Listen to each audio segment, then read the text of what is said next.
ReZero, Volume 2, Chapter 2, Part 3. The promised Mourn grows distant. With the measurements done, they linked back up with Rem in the dressing room, and Rem went her separate way. In spite of being pressed by work, Rem said, "I will restitch your jacket overnight, and deliver it before morning once it's due." She shot Rem a look rich in meaning as she left. Their eye-to-eye message system made Subaru give Rem's shoulder a soft poke. "Hey, what did Rem say with that eye contact thing just now?"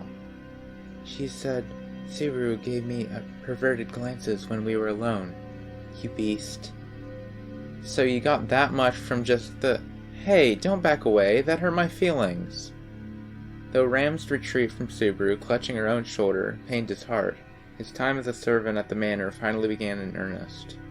The West Wing contained the servants' quarters, spare furniture, and normal books not meant for the archive. In contrast, the East Wing had suites for welcoming visiting nobles, with rooms for entertaining guests and other facilities, with few functional differences from the main wing.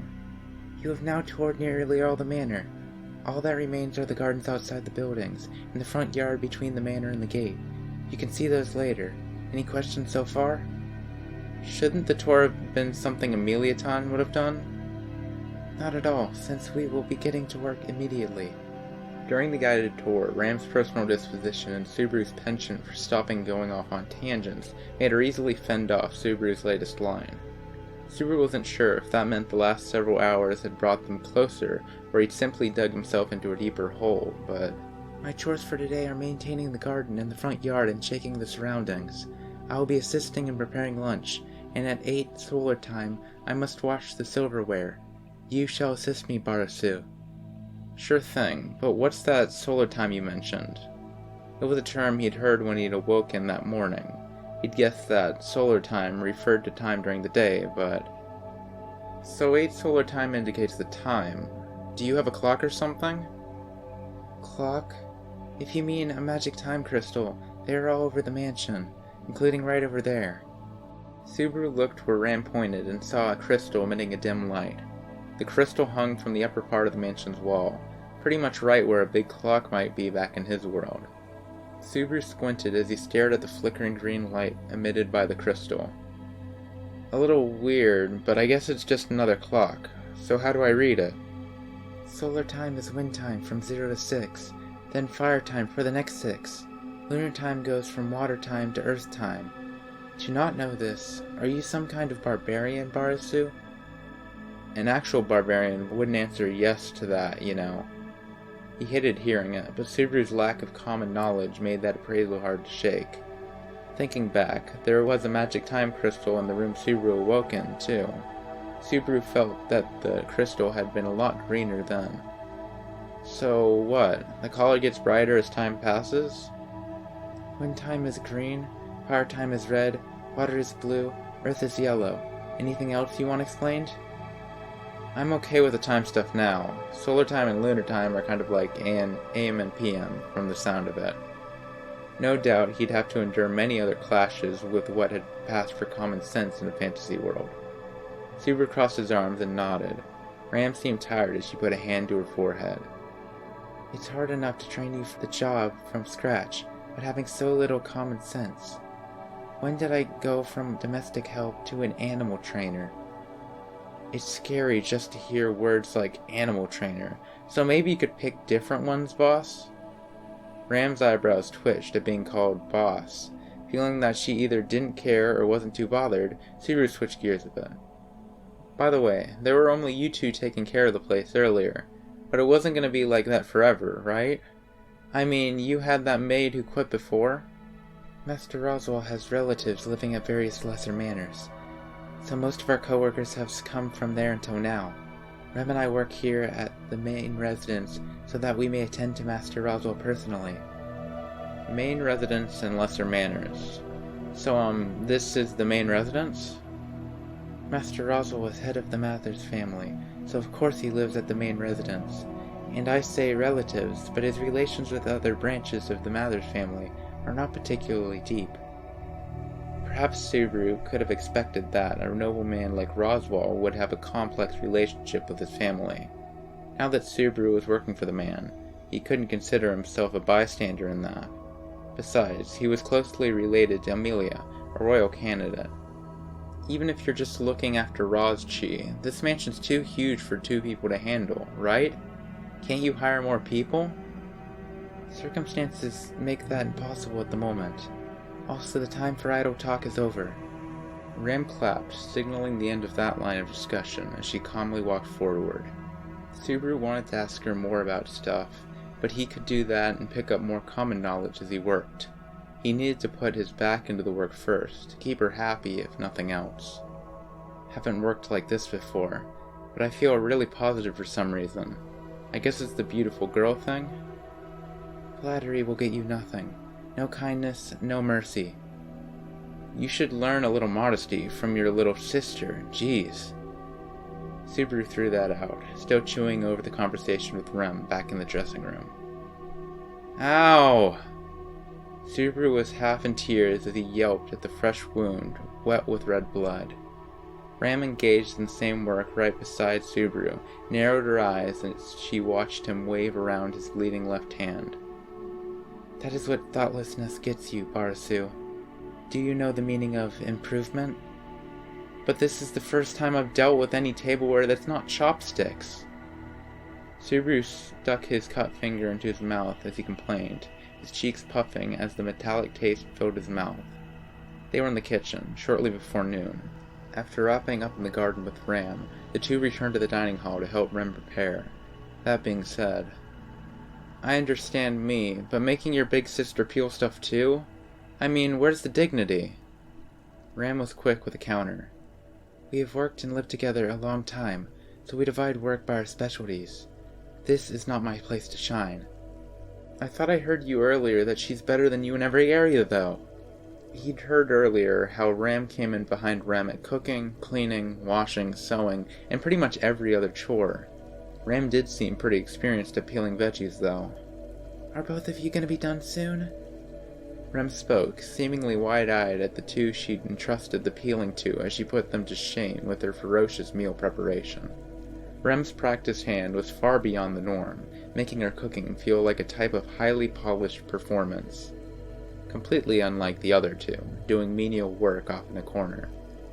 Rem looked back as she poured ingredients into a huge frying pan and mixed them, silently looking over her big sister peeling and Subaru bleeding. Rem nodded like nothing had happened. As usual, sister. The sight of you peeling vegetables is worthy of painting. Your favoritism is so obvious, it's refreshing. I'd love a comment for the work I'm doing too. I feel sorry for the farmer who grew those vegetables.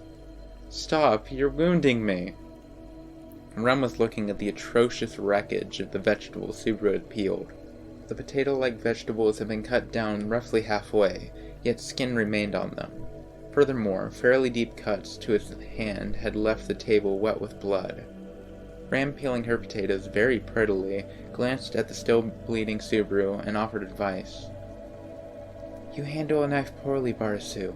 You're cutting yourself because you're moving the knife, not the vegetable. When peeling, keep the knife steady and rotate the vegetable around. Her form was excellent. Her peelings had no interruptions from head to tip. She continued, I will have you know, my specialty is steamed potatoes. You actually looked proud when you said that. Damn it, just watch. My beloved blade shooting star will put you in your place. Frustrated, he picked up the knife and tightly grasped the wooden handle. It was a completely ordinary knife for peeling, but from that day onward, it'd be Subaru's precious shooting star. Wah! Raising his voice, he hunched over and held the knife steady, rotating the vegetable just as Ram had advised. The first cut was still rather deep, but he was surprised inside at how smoothly the rest went. When he glanced over, he saw Ram looking proud of Subaru, doing as she had instructed. Genuinely grateful, Subaru concentrated on peeling without a word, when suddenly... What? If you stare at me like that, I'm gonna start blushing. Subaru looked up when he realized it was Rem who was staring at him. Rem looked slightly taken aback as she tried to counter, but whatever she was trying to say, Ram's words interrupted. She is staring at how pathetic you look, Barasu. In particular, your head is quite lacking. Her words made Subaru tilt his head. I thought this haircut was a lot better than it used to be, though. At the very least, it deserves a failing grade, given that you are a servant. Right, Rem? Ah, yes, I suppose so. It does seem a tiny bit lacking. Looks like it really bothers you. Geez, sorry. Their plain-spoken low assessment of the work he'd taken some pride in put Subaru down a bit. As Ram watched Subaru, she made a noise through her nose. Incidentally, Rem handles people's hair here at the manor. She dresses me and does my hair every morning, you see. Yeah, that's how you twins are the spitting image of... Wait, that sounds wrong? The way she said it just then made it sound like Ram did all of the work by herself, but faced with Subaru's retort, Ram folded her arms and boldly replied, It is exactly as you think, Barasu. Help out your little sister a bit, jeez. Ram's boldly declaring herself to be the good-for-nothing older sister made Subaru shout with a look of feigned shock. Then, Ram stroked the pink hair that Rem had combed, looking at her younger sister. Rem, would you mind giving Barasu's hair a little cut? Now hold on. Having a girl playing with my hair is really going to throw me off here. Sister? Ram's sudden suggestion threw off both Subaru and Rem. Ram trained her red eyes on her sister's questioning look, slightly lowering the tone of her voice. You were looking at Barasu because of his hair, yes? That is correct. A little combing and styling would make it look much better. You should let her do as she says then. Rem's hands are heavenly, I assure you. That makes it sound like a kind of perverted request, you know. It seemed like the older sister was giving Rem the excuse to indulge in her unexpressed interest. Maybe it was an issue of personalities. Unlike Ram, already giving Subaru no quarter, Rem apparently hadn't decided yet how she should act towards him. Subaru agreed with the need to close the distance, but... If you don't want to, then you don't have to. I kinda hope you do, though. Not at all. It is true that it bothers me slightly. Very slightly. Just a little. Knowing that it was really bothering her, Subaru lost more confidence. He thought he was just indulging in his individuality, but with such thoughts on his mind, 3 voices sounded as one. Ah! The edge of shooting star shifted from potato to Subaru's thumb. Subaru yelled out as he shallowly peeled the wrong kind of skin. Whoa! Oh man! It took off a little... It seems it is displeased to be called your beloved knife. Since your love is so one-sided, perhaps you should try calling it your favorite knife instead? Sister, the water is boiling, so let's put in the vegetables you cut. You two love hazing the new guy, don't you? Their prioritizing of the work was admirable, but Subaru lacked the mental strength to praise it. And so, half a day flew by. So tired. As Subaru spoke, he flopped completely onto the bed, all his strength exhausted. He was in the servants' quarters he'd been given. From that day onward, it would serve as Subaru's private quarters and sleeping space. It was a frugal room with a cheap bed, desk, and chair, so of course it lagged far behind the standards of the guest room where he'd been a patient. Well, the expensive stuff is really stifling, so this is A-okay. Burying his face into the pillow, he decided it still smelled and felt up to high-class standards. Now that he was off work, Subaru quickly changed from his uniform to his tracksuit, intending to go to sleep in clothes that he was more accustomed to. Man, they work me to the bone. Work's hard work. I seriously get why Dad and they are so awesome in the working world. Even one day of this is nothing to sneeze at. He let out honest admiration as he loosened his creaky body, thinking back on his first day at work. Sure, there were lots of little details he didn't know, but he was so depressed at how bad a job he'd done. The saving grace was perhaps Ram's attitude as an instructor. She's blunt and to the point, but she's gentler and more polite than I expected. Really, huh? He lifted his face at the abrupt knock on the door. As he did so, he heard a voice from the door's direction. It's Rem. Subaru. Is now a good time? Ah, sure. I'm not doing anything weird, so come on in. That makes it sound more suspicious rather than less, but pardon me. Rem opened the door and entered the room, still dressed in her maid outfit. For a moment, Subaru raised his eyebrows at Rem's visit, but he understood the reason as soon as he saw the black jacket she had in her hands. Wait, you don't mean you're done already? This redefines the words fast job. It's nothing so grand as retailoring it all together.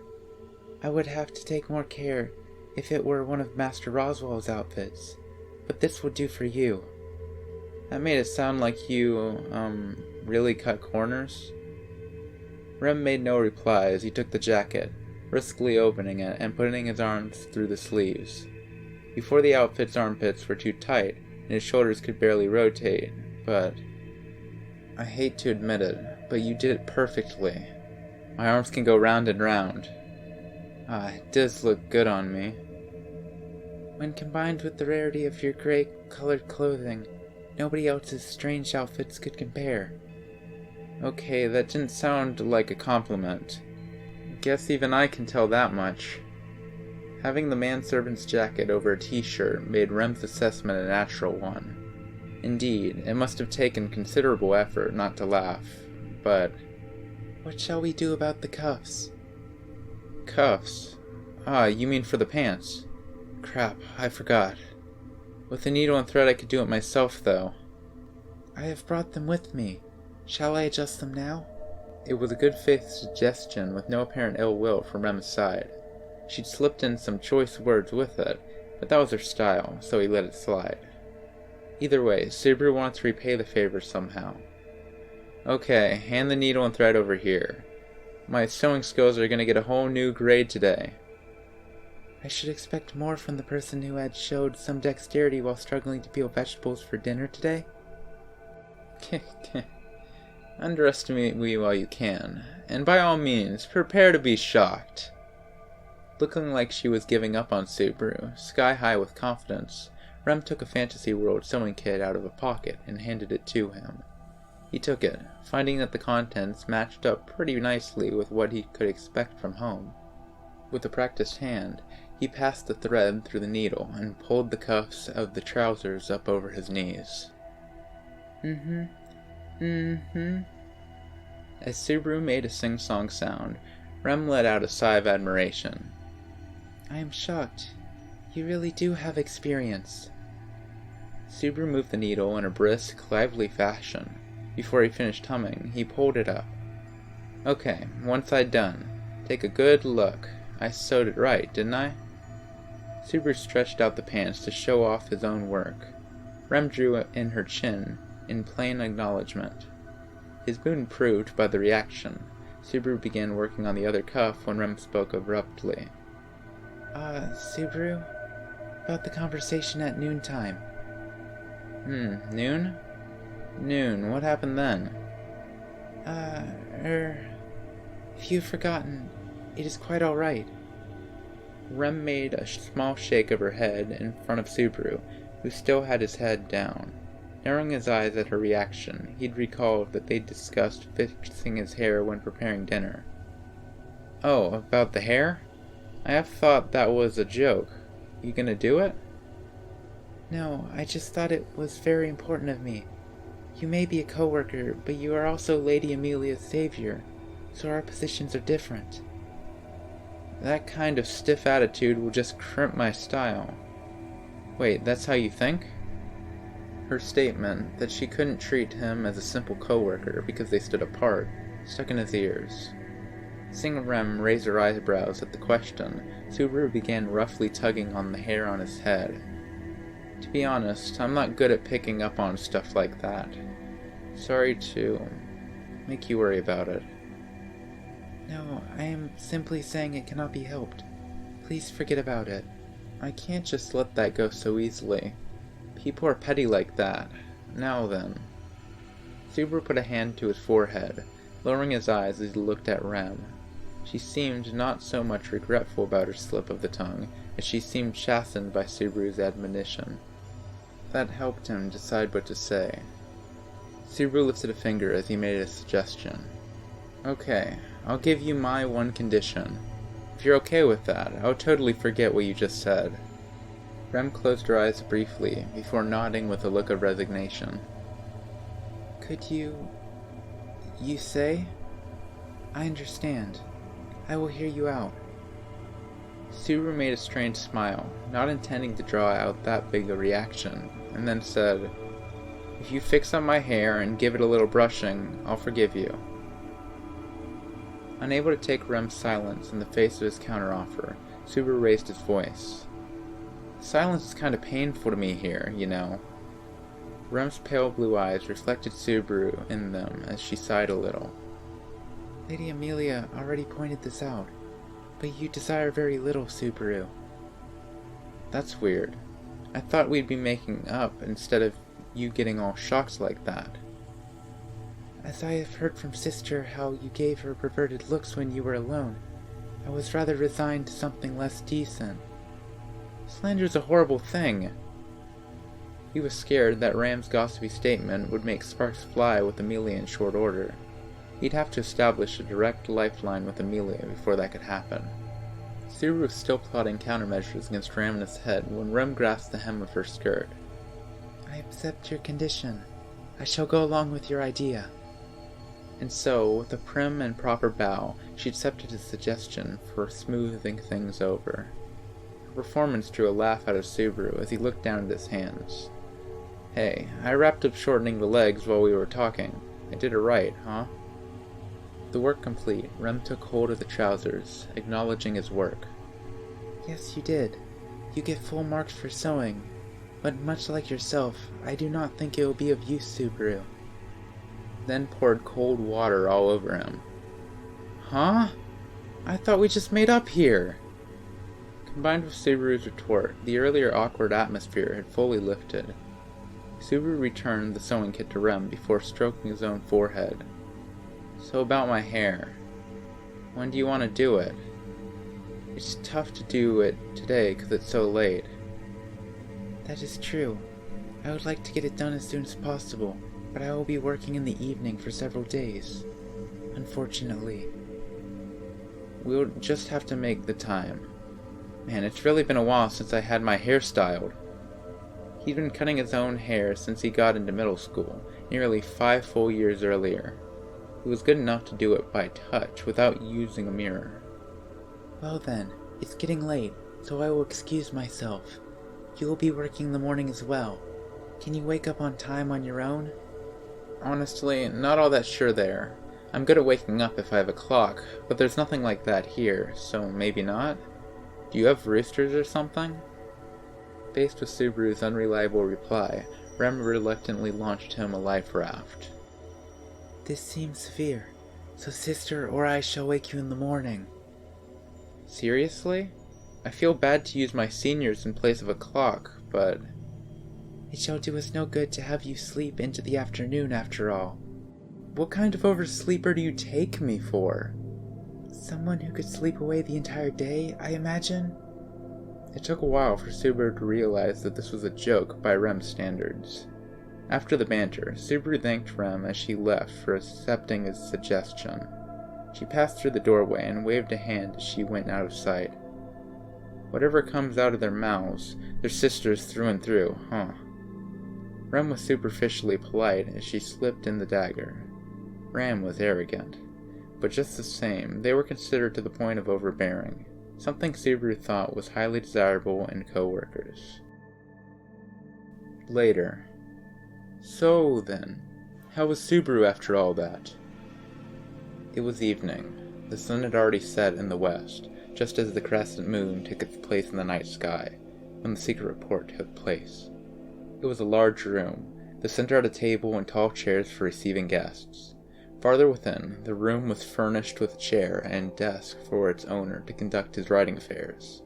The ebony desk had sheets and feather pens strewn over it, beside which stood a cup that was still steaming, a gentle aroma wafting up from it. This was the uppermost floor in Roswell Mather's main wing, the private study of its lord, Roswell O. Mathers. His voice like a whisper, but it reached its mark with no difficulty. Of course it did. The small body of Roswell's speaking companion was sitting right across his lap. "It's been 5 days since that spectacle.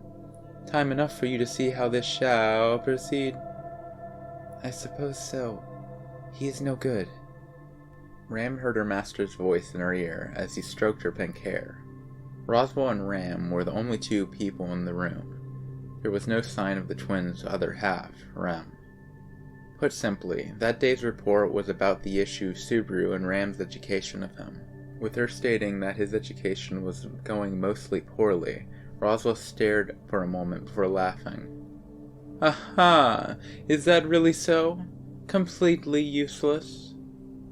"Barasu really can do nothing at all. He's no good at cooking, clumsy at cleaning, and the very thought of entrusting laundry to him disturbs me. He's oddly skilled at sewing, but besides that, nothing can be left to him alone." "In a place with so many girls, that, too, is a grave matter, is it not?" "At that age, it cannot be helped," Ram seemed to say with a strange smile, looking up at her master as she thought back on the details of the previous 4 days. In that brief but vivid time, even a stranger would have noticed the grimace replacing Ram's graceful, neutral expression. "It is quite rare to see such a face on you. Is he so worthless?" "Worthless through and through. It is not that he is clumsy, it is that he does not know. I cannot but think he was raised poorly. However, he is also lacking in culture." "So hard on him?" Roswell held back a laugh. Ram sighed a little, shifted her position in her master's arms, and sank farther against him. He gave Ram's pink hair a good stroke with his palm. "So, Ram, the important part. Do you think he is involved?" Roswell maintained a smile, his tone of voice unchanged from before. The subject was unstated, but she knew what he wanted to hear. Ram closed her eyes, thinking for a little while.